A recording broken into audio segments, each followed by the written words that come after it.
Shalom, jemaat yang dikasihi dan mengasihi Tuhan. Sebelum kita mulai ibadah pada hari ini, mari kita mempersiapkan diri. Saya undang semuanya untuk bangkit berdiri. Mari kita saat teduh sejenak.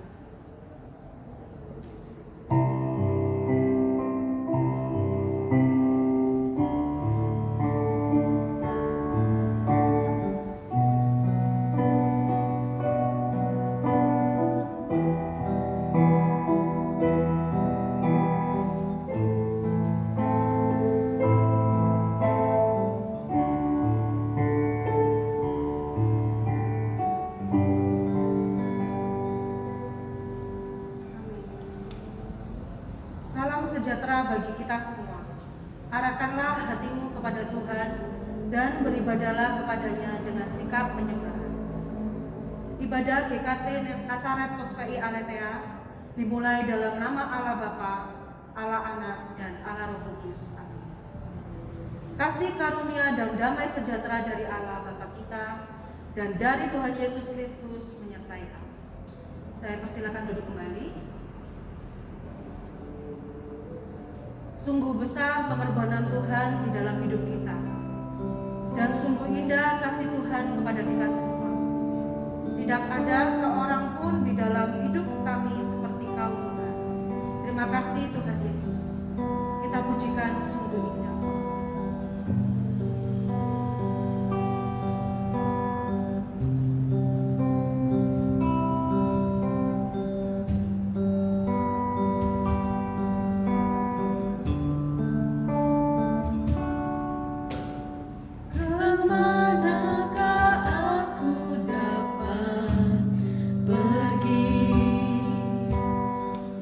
Menjauhi rohmu yang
Diambil dari Matius pasal yang kelima, ayat yang kelima. Berbahagialah orang yang lemah lembut, karena mereka akan memiliki bumi. Sebelum kita memasuki pengakuan dosa, kita tahu betapa Tuhan sangat mengasihi kita. Seberapa besar dosa kita dan pelanggaran kita, Tuhan telah ampuni. Sejauh timur dari barat, Tuhan membuang dosa kita. Sejauh timur dari barat.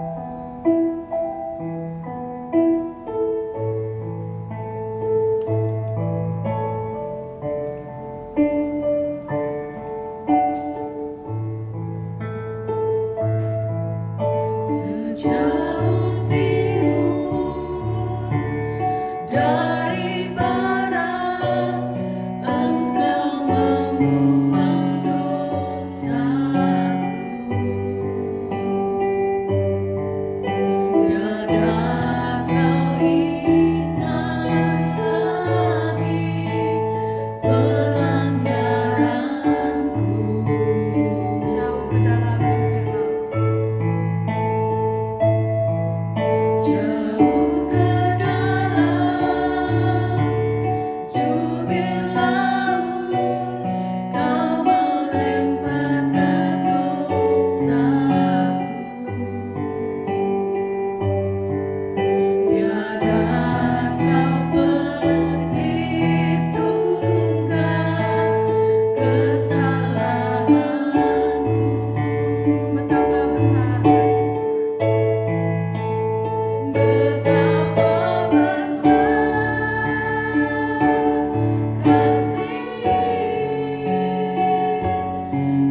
kita berdoa pribadi lepas pribadi di hadapan Tuhan, memohon pengampunan Tuhan kesalahan yang telah kita lakukan di hari sebelumnya, bahkan di hari ini. Mari kita datang kepada Tuhan.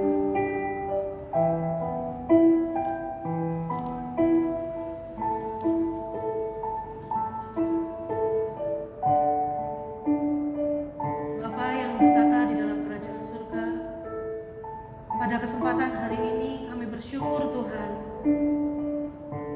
di mana kami datang Tuhan kepadamu, mengakui setiap kesalahan dan dosa kami, baik itu dalam pikiran maupun perkataan dan perbuatan kami ya Tuhan, baik yang disengaja maupun yang tidak disengaja. Kiranya Tuhan, Engkau memberikan pengampunan kepada kami, dan kiranya Tuhan, Engkau memberi kami hati yang baru Tuhan. Layakkanlah kami di hadapan-Mu Tuhan. Terima kasih Tuhan, terima kasih Yesus. Kami berdoa hanya di dalam nama Tuhan Yesus Kristus. Haleluya. Amin. Saya bacakan berita anugerah pada hari ini. Berdasarkan kasih karunia Allah dalam Tuhan kita Yesus Kristus, saya sampaikan berita pengampunan dosa kepada tiap-tiap orang yang mengaku dengan tulus dan ikhlas sebagaimana janji Allah dalam firman-Nya. Matius pasal yang ke-26 ayat yang ke-28. Sebab inilah darahku, darah perjanjian yang ditumpahkan bagi banyak orang untuk pengampunan dosa. Marilah kita dengarkan petunjuk hidup baru sebagaimana tertulis Yeremia pasal yang ke-17 ayat yang ke-7. Diberkatilah orang yang mengandalkan Tuhan, yang menaruh harapannya pada Tuhan. Shalom semuanya. Sebelum kita memuji Tuhan, marilah kita datang dan menyembah dengan hati yang bersukacita. Kita pujikan langit dan bumi, pujilah Tuhan.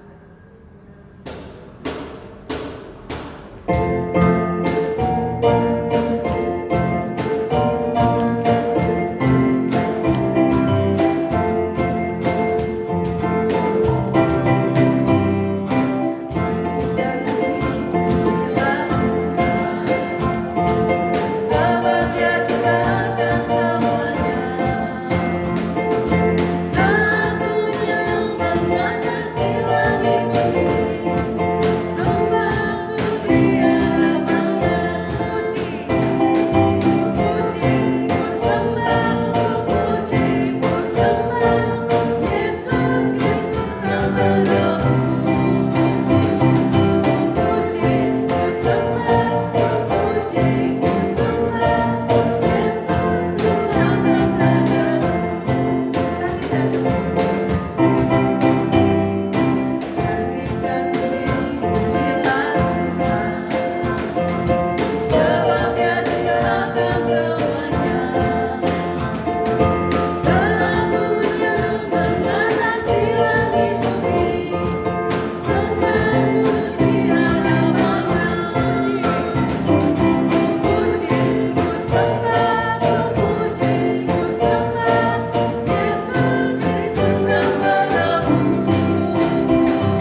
Mari bangkit berdiri. Saatnya kita akan pengakuan iman bersama dengan umat kudus Allah sepanjang abad. Marilah kita ikrarkan pengakuan iman kita sebagai berikut. Pengakuan iman rasuli. Aku percaya kepada Allah, Bapa yang Maha Kuasa, Khalik langit dan bumi, dan kepada Yesus Kristus, anaknya yang tunggal Tuhan kita, yang dikandung dari Roh Kudus, lahir dari anak darah Maria, yang menderita sengsara di bawah pemerintahan Pontius Pilatus, disalibkan, mati dan dikuburkan, turun dalam kerajaan maut. Pada hari yang ketiga, bangkit pula di antara orang mati, naik ke surga, duduk di sebelah kanan Allah, Bapa yang Maha Kuasa, dan dari sana ia akan datang untuk menghakimi orang yang hidup dan yang mati. Aku percaya kepada Roh Kudus, gereja yang kudus dan am, persekutuan orang kudus, pengampunan dosa, kebangkitan tubuh, dan hidup yang kekal. Amin. Saya persilakan untuk duduk kembali.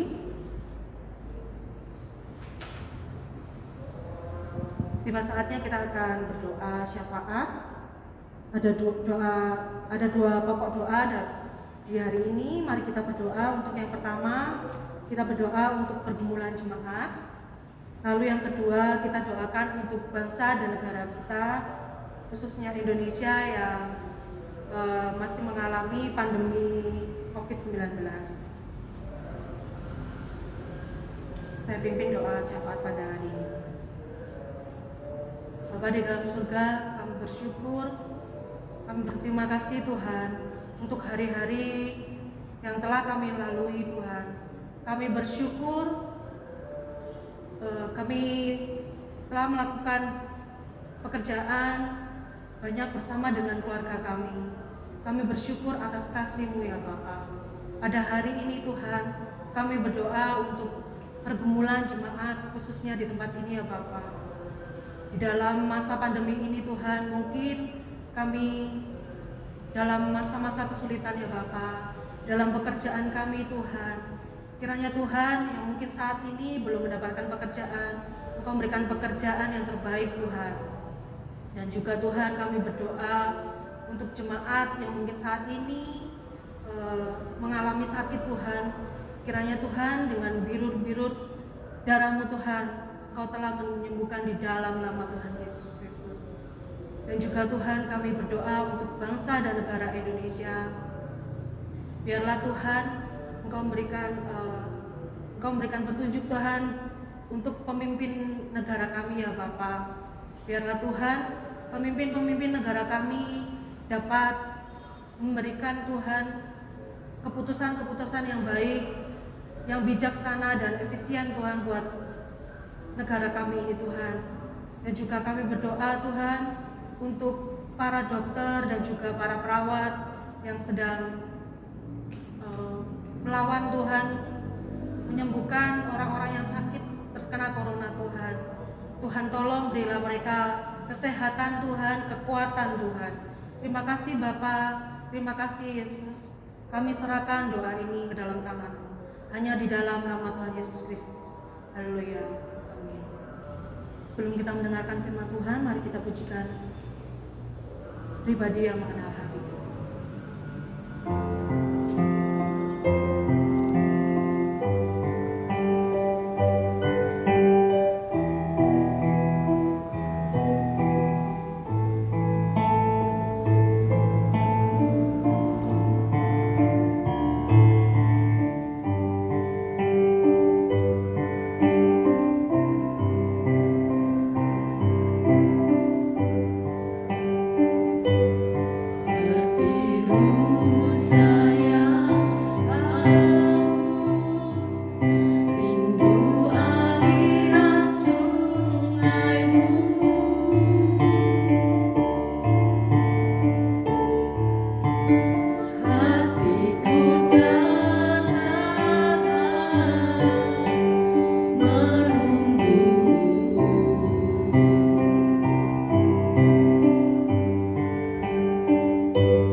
Shalom teman-teman yang dikasihi Tuhan.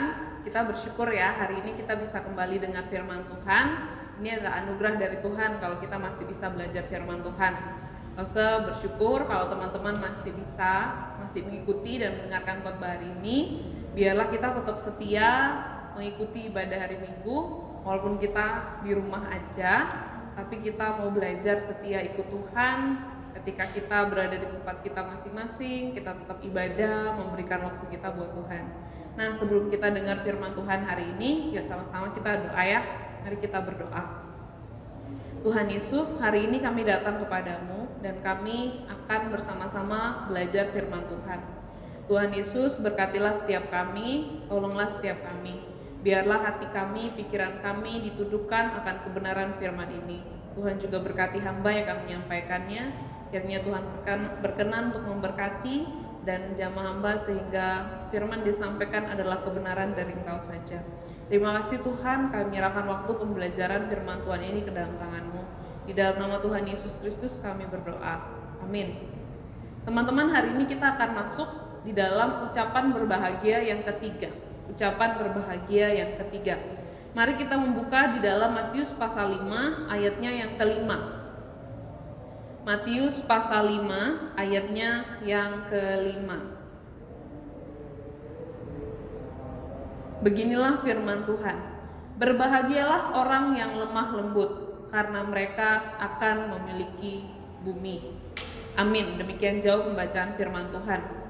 Teman-teman dikasih Tuhan, kalau mendengar istilah lemah lembut, kira-kira apa yang dalam pikiran kita?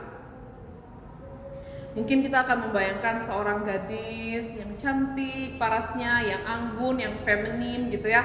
Kita akan membayangkan seseorang yang kalem, gemulai, halus, dan lain-lain sebagainya.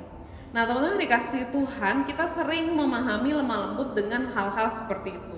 Ketika kita lihat orang yang ngomongnya halus banget, suaranya kecil, volumenya kecil gitu ya, cewek yang feminin banget, kita bilang wah ini orang yang sangat lemah lembut. Tapi teman-teman yang dikasih Tuhan, menariknya kalau istilah lemah lembut yang akan kita pelajari hari ini itu ternyata berbeda dari istilah lemah lembut yang kita pahami hari-hari ini. Di dalam bahasa Yunani, kata lemah lembut yang digunakan itu menggunakan istilah praus. Nah, praus ini sendiri sebenarnya tidak bisa kita langsung secara literal terjemahkan lemah lembut gitu aja. Karena dalam makna yang sebenarnya kata praus ini punya makna yang lebih dari sekedar lemah lembut. Tapi LAI menggunakan kata lemah lembut. Nah, istilah praus ini memiliki makna yang banyak. Beberapa pengkhotbah penafsir memberikan banyak penafsiran mengenai dengan istilah praus ini. Tapi Losa akan memberikan makna yang menekankan pada satu makna yang menurut Losa ini yang paling penting dan paling menonjol. Dan kata praus ini ternyata berbeda dari lemah lembut yang kita pahami dalam kehidupan kita sehari-hari. Teman-teman dikasih Tuhan, kata praus ini sebenarnya dapat kita lihat sebagai seseorang yang memiliki pengendalian diri. Praus adalah orang yang memiliki pengendalian diri. Teman-teman dikasih Tuhan, menurut William Barclay, seorang penafsir Alkitab, Aristoteles sering menggunakan kata praus ini untuk menerjemahkan dengan makna keseimbangan. Artinya seseorang yang berdiri di tengah-tengah. Seimbangan artinya seseorang yang berdiri di tengah-tengah. Dia tidak berat ke kanan, tidak berat ke kiri. Orang yang berdiri di tengah ini bisa diartikan sebagai seseorang yang punya pengendalian diri.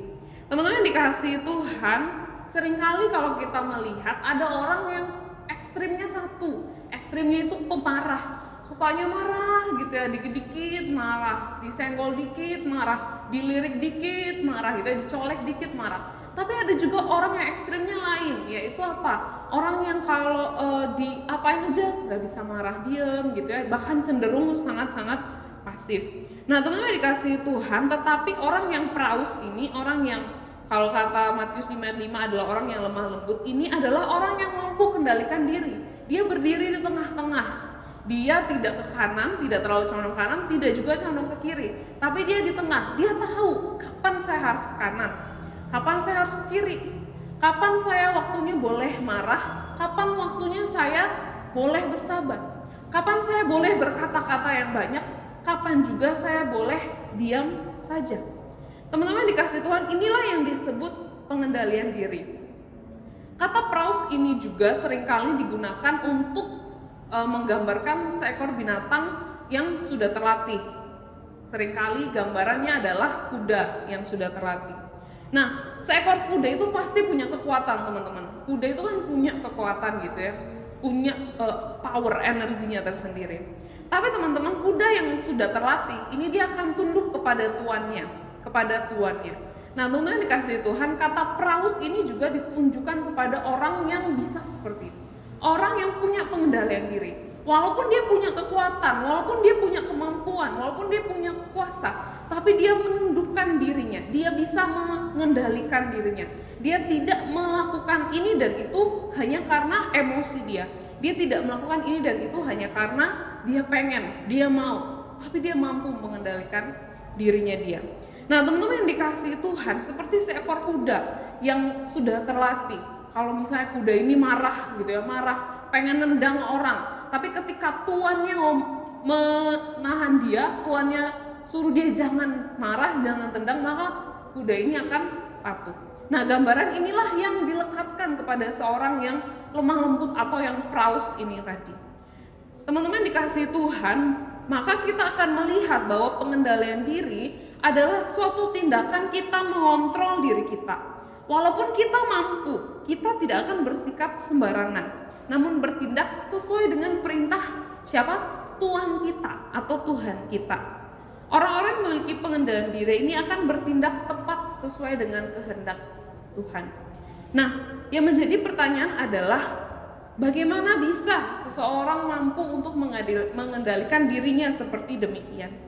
Teman-teman dikasih Tuhan, kemampuan untuk mengendalikan diri ini lahir harus dari kerendahan hati.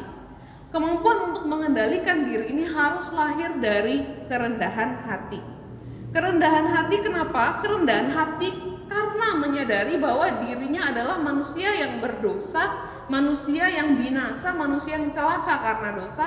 Kemudian dia merendahkan hati di hadapan Tuhan penciptanya. Teman-teman, kalau kita mengingat dua bagian yang minggu lalu sudah kita pelajari, yaitu ucapan berbahagia 1 dan ucapan berbahagia 2. Kalau kita mengingat ucapan berbahagia 1, kita belajar tentang orang yang miskin di hadapan Tuhan atau orang yang miskin secara rohani. Artinya apa? Artinya orang yang punya kesadaran bahwa dirinya adalah manusia berdosa, benar ya? Kemudian yang kedua, kita belajar tentang orang yang berduka cita. Bukan duka cita karena hal-hal lainnya, bukan duka cita karena patah hati dan lain sebagainya, tapi duka cita karena apa? Duka cita karena dosa. Nah, teman-teman yang dikasih Tuhan, ternyata tidak hanya berhenti sampai pada duka cita saja. Tetapi orang yang miskin rohani, orang yang menyadari dirinya berdosa, kemudian menangisi dosanya, ini akan terlihat dari sikapnya yang rendah hati di hadapan Tuhan. Rendah hati di hadapan Tuhan mengakui bahwa dia tidak mampu, maka dia berserah sama Tuhan. Maka dia mengandalkan Tuhan. Maka bukan dirinya yang mengontrol apa yang dia lakukan, tetapi Tuhan yang mengontrol dirinya. Dia mampu mengendalikan dirinya karena dia tahu ketika aku melakukan ini, apakah sesuai dengan kehendaknya Tuhan atau enggak. Ketika aku melakukan itu, apakah sesuai dengan kehendaknya Tuhan atau tidak. Apa yang diandalkan dari diri seseorang yang lemah lembut itu adalah Tuhan. Berangkat dari apa? Berangkat dari kesadaran diri bahwa dirinya seorang yang berdosa.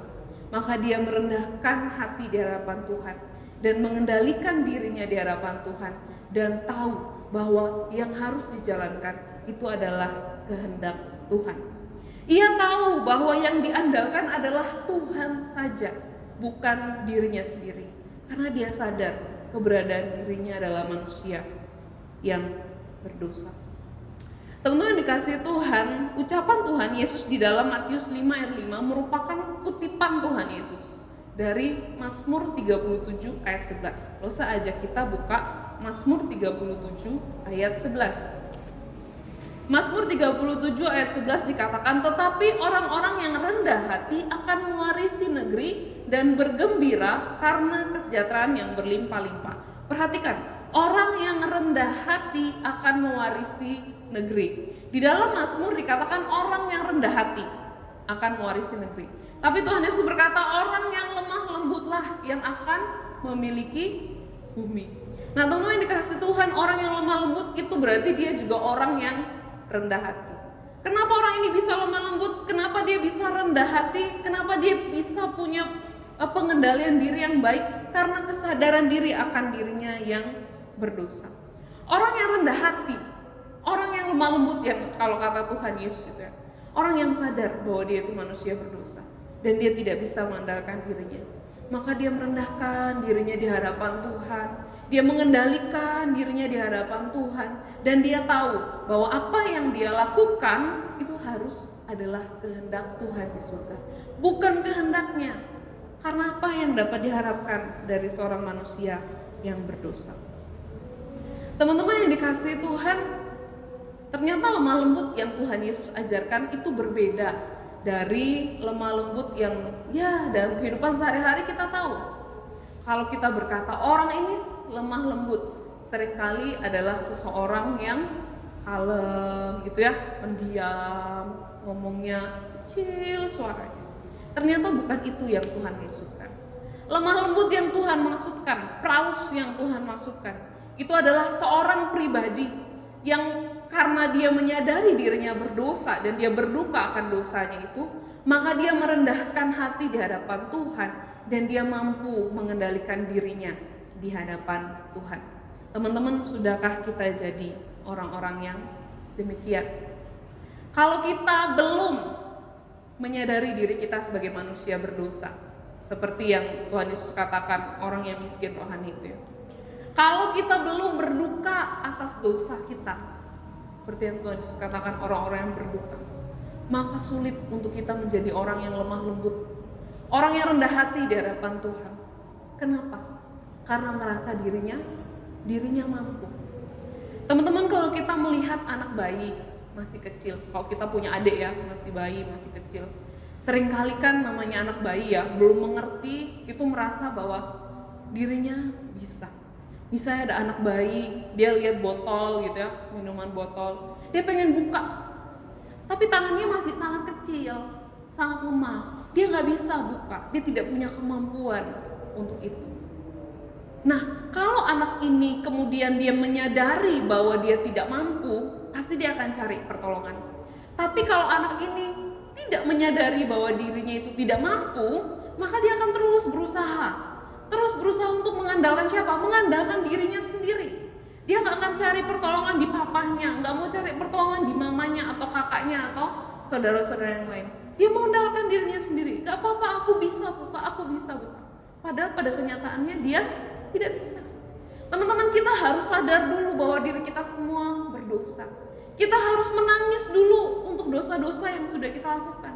Kita harus bersedih dulu dengan kebobrokan kita sebagai manusia yang berdosa. Baru kita bisa rendah hati dan mengendalikan diri kita di hadapan Tuhan. Teman-teman yang dikasihi Tuhan, semua kita berdosa. Semua kita hancur di hadapan Tuhan. Tidak ada satu manusia pun yang hebat di hadapan Tuhan. Kita miskin, kita fakir di hadapan Tuhan. Fakir kebenaran di hadapan Tuhan. Tidak ada yang bisa mengandalkan dirinya. Kalau kita sudah sadar itu, kita tahu kelemahan kita, maka kita belajar untuk merendahkan hati di hadapan Tuhan dan menguasai diri kita. Teman-teman, siapakah pribadi yang lemah lembut di dalam Alkitab? Mari kita membuka di dalam Matius pasal 11 ayat 28 sampai 29. Matius pasal 11 ayat 28 sampai 29. Marilah kepadaku semua yang letih lesu dan berbeban berat, aku akan memberi kelegaan kepadamu. Pikulah kuk yang kupasang dan belajarlah kepadaku, karena aku lemah lembut dan rendah hati, dan jiwamu akan mendapat ketenangan, sebab kuk yang kupasang itu enak dan bebanku pun ringan. Sampai ayat 30 ya. Nah, teman-teman dikasihi Tuhan, siapakah pribadi yang lemah lembut di dalam kitab suci? Tuhan Yesus. Tuhan Yesus berkata, "Mari kepadaku semua yang letih lesu dan beban berat, belajarlah kepadaku sebab aku lemah lembut dan rendah hati."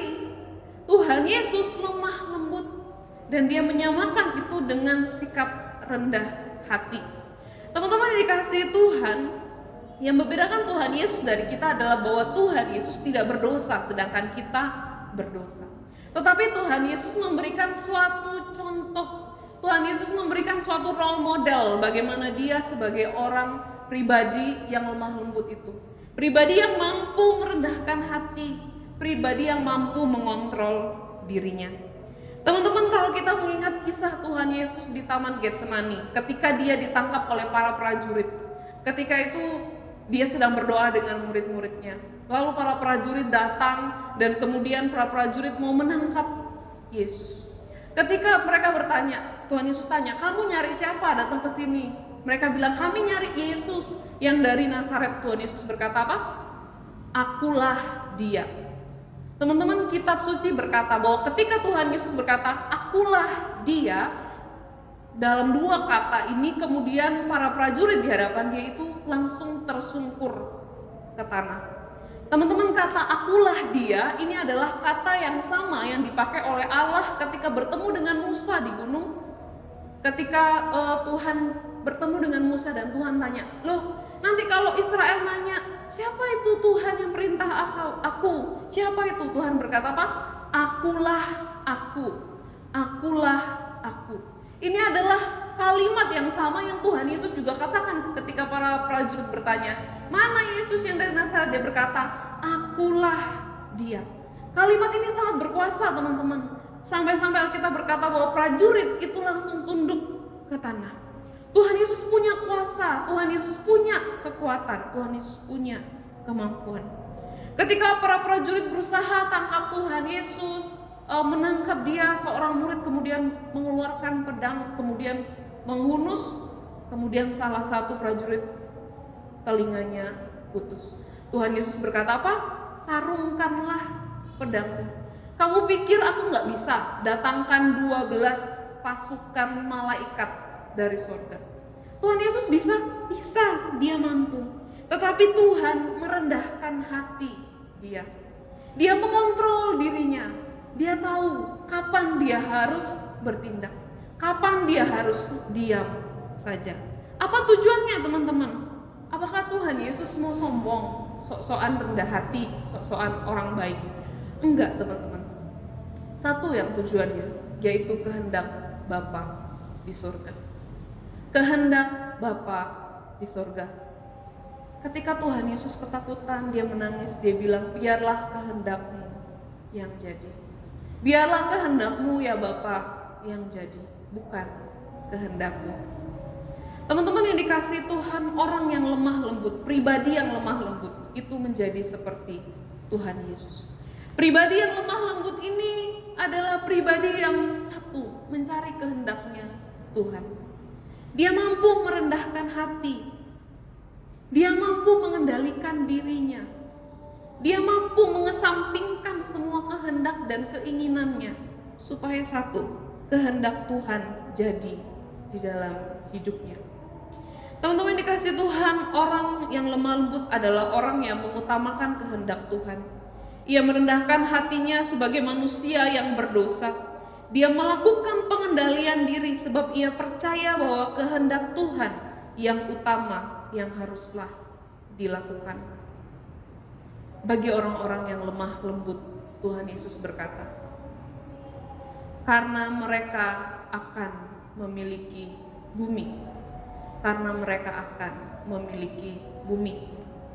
Jika kita kembali pada Mazmur 37 ayat 11, di situ juga dikatakan orang yang rendah hati akan mewarisi negeri. Kata memiliki di dalam perjanjian lama justru memakai kata mewarisi. Kalau warisan itu biasa jatuh ke mana sih, teman-teman? Tetangga? Orang yang tidak dikenal? Tentu tidak. Mewarisi artinya ia adalah anak. Ketika Tuhan Yesus berkata bahwa kamu akan mewarisi, itu berarti statusnya menjadi seorang anak Tuhan. statusnya menjadi seorang anak Tuhan yang di sorga. Teman-teman mewarisi negeri atau memiliki negeri, tentu kita berpikir, wah, jadi pemilik bumi. Apakah bumi yang hari ini kita tinggali gitu ya, dari Indonesia sampai semua benua menjadi milik kita? Tentu tidak, teman-teman. Bumi atau tanah di dalam perjanjian lama ini selalu merujuk kepada tanah perjanjian yang Tuhan berikan bagi bangsa Israel atau kepada umatnya. Bagi kita hari ini yang Tuhan janjikan ialah tanah perjanjian yang nanti kita terima. Tuhan berkata di ayat yang ketiga, merekalah yang empunya kerajaan sorga. Teman-teman dikasih Tuhan, bagi orang-orang yang lemah lembut, Tuhan menjanjikan suatu kehidupan yang baik di tanah perjanjian. Tuhan menjanjikan suatu kehidupan yang baik di tanah perjanjian. Maka Tuhan Yesus berkata apa? Orang yang lemah lembutlah yang akan memiliki bumi. Teman-teman yang dikasihi Tuhan, kita sudah belajar 3 ucapan bahagia. Kalau kita melihat 3 ucapan bahagia ini, semuanya saling berkorelasi, sambung menyambung antara satu dengan yang lain. Kita harus mulai dari yang pertama dulu. Sebagai orang-orang yang miskin di hadapan Tuhan, kita harus mulai dulu menjadi orang-orang yang miskin di hadapan Tuhan. Orang-orang yang miskin artinya orang-orang yang menyadari keberdosaannya di hadapan Tuhan, bahwa dia adalah pribadi yang miskin di hadapan Tuhan, yang tidak dapat mengandalkan dirinya, maka dia hanya dapat andalkan Tuhan. Nah, orang-orang yang menyadari dirinya berdosa ini harus berduka atas dosa dan kesalahannya, karena dari situ akan timbul pertobatan.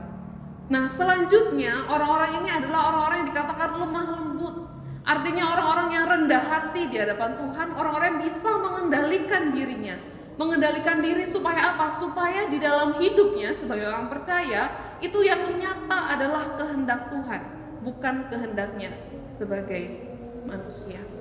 Teman-teman yang dikasihi Tuhan, mari kita belajar menjadi anak-anak Tuhan yang demikian. Anak-anak Tuhan yang miskin di hadapan Tuhan. Anak-anak Tuhan yang berduka atas dosa.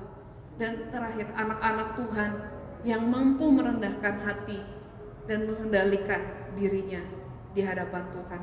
Kiranya setiap kita belajar menjadi orang-orang yang lemah lembut. Mari kita berdoa. Ya Tuhan, ini kami anak-anak-Mu datang kepadamu.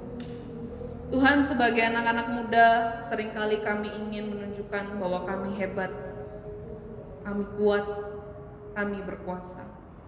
Tapi firman Tuhan mengingatkan kami bahwa di hadapan-Mu, kami ini manusia berdosa yang tidak dapat mengandalkan diri kami. Harusnya kami menangisi diri kami sebagai orang-orang yang berdosa, menangisi keberdosaan kami di hadapan Tuhan, sehingga kami sadar bahwa satu-satunya yang dapat kami andalkan di dunia ini adalah Tuhan saja. Diri kami tidak dapat kami andalkan. Kami bersandar sepenuhnya hidup kami kepada Tuhan. Kami bersandar sepenuhnya hidup kami akan apa yang Tuhan inginkan. Sehingga Tuhan, kami tahu bahwa satu-satunya kehendak yang kami jalankan di bumi ini adalah kehendak Tuhan kami. Kami tidak hidup atas keinginan hati kami. Kami tidak hidup atas keinginan daging kami, tapi kami hidup atas kehendak Tuhan saja. Tuhan, ajarlah setiap kami melalui kebenaran firman Tuhan ini, supaya kami boleh menjadi pelaku-pelaku firman Tuhan. Kami hidup dengan benar, dengan tepat dan berkenan di hadapan Tuhan pencipta kami. Terima kasih Tuhan Yesus, terima kasih. Inilah doa kami. Di dalam nama Tuhan Yesus Kristus, Tuhan dan Juru Selamat kami berdoa. Amin.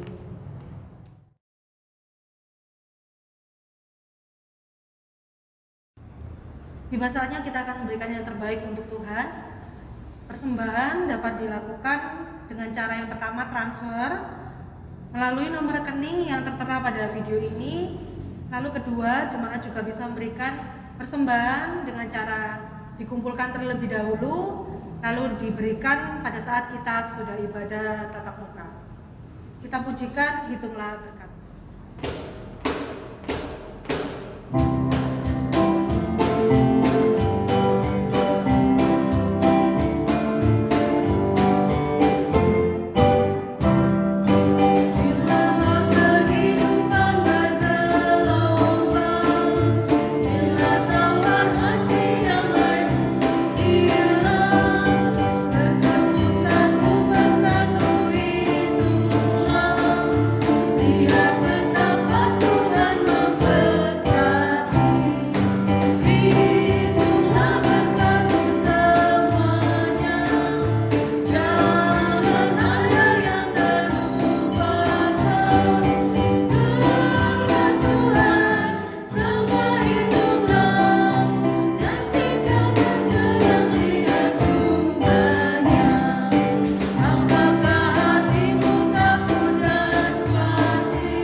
Bapa, inilah persembahan yang kami dapat berikan Tuhan, yang terbaik untuk-Mu ya Bapa.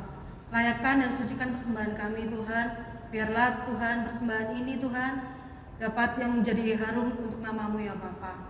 Terima kasih Tuhan, terima kasih Yesus, hanya di dalam nama Tuhan Yesus Kristus, haleluya. Amin. Saya undang jemaat sekalian untuk bangkit berdiri. Kita pujikan doksologi dan doa berkat, saya serahkan ke Evangelis Vivi.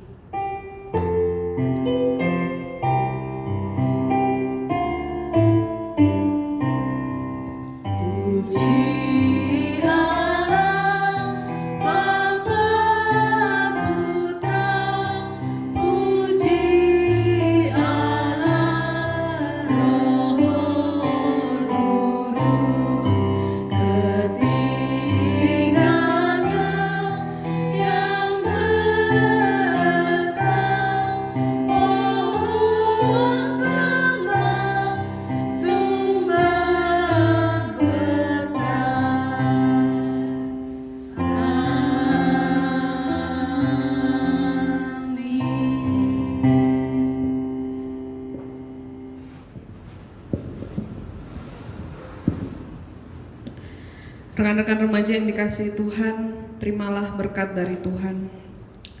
Tuhan memberkati kita dan melindungi kita. Tuhan menyinari kita dengan wajah-Nya dan memberi kita kasih karunia. Tuhan menghadapkan wajah-Nya kepada kita dan memberi kita damai sejahtera, serta menolong kita untuk menjadi anak-anak Tuhan yang lemah lembut, dari sekarang sampai selama-lamanya. Amin.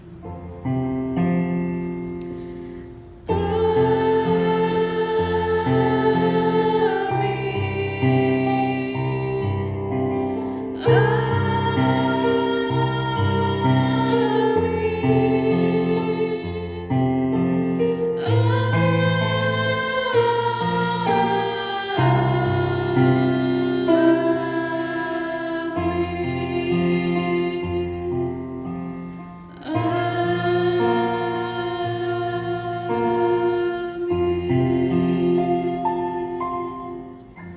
Silakan duduk, Tuhan Yesus memberkati kita semua.